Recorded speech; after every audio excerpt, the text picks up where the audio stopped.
محمد محمدی پرتاب توپ به سمت راست زمین، جایی که داسیلوا حضور داره، نشون داده که علاقه زیادی به توپ داره این بازیکن. تیمشو به دردسر میندازه. مجیدی و توی دروازه گل برای تیم استقلال با ضربه فرهاد مجیدی تموم نشدنی. در این سن و سالم عالی کار میکنه، از کوچکترین موقعیت ها با هوشیاری گل میسازه. خیلی خوب حرکت کرد و داسیلوا تیم داماش گیلان استقلال به دنبال داره. نگاه کنیم بعد از اون همه مکس آخرش این پاس ضعیف رو داد، پاس گل برای مجیدی و ببینید از چه زاویه‌ای با چه ظرافتی این توپ درون دروازه قرار گرفت. سرعت او، یک کوس سریع عبور میکنه از اون یکی برزیلی یعنی جونیور آلوس و با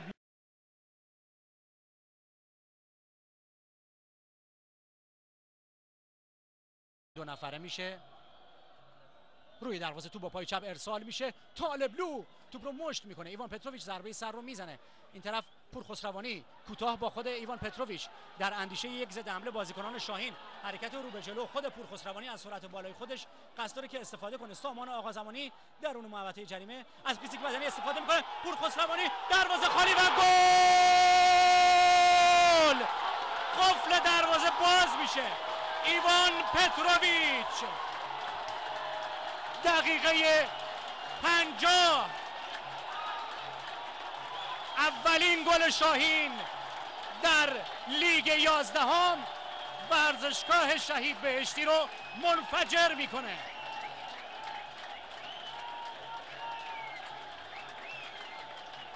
روی یک ضد حمله خیلی خوب کار کردن.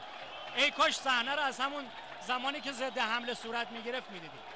با پای چپ اونجا شیس رضایی هم کاری از دستش بر نیومد و این ایوان پتروویچ هست که شاهین رو یک بر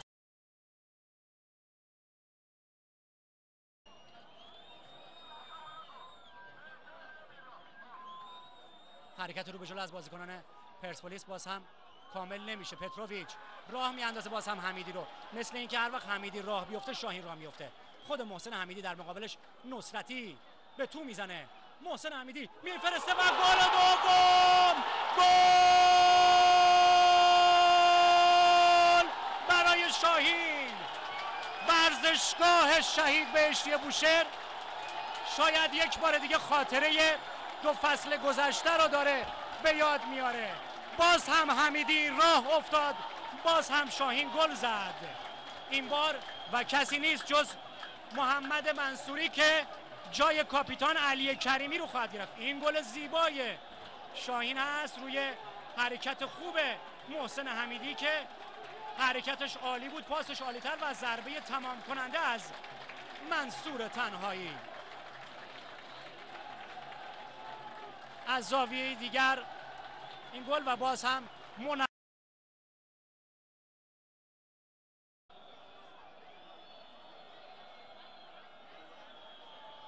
5 کرنر و تا به اینجای کار بی نتیجه برای سرخپوشان.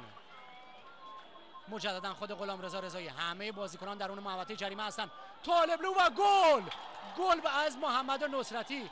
باز هم محمد نصرتی در بوشهر گلزنی میکنه، این بار دیگه در لباس تراکتورسازی نه در لباس پرسپولیس. ضربه سر خودش رو باز هم به خوبی میزنه. دقیقه 80 اختلاف رو به 1 میرسونه.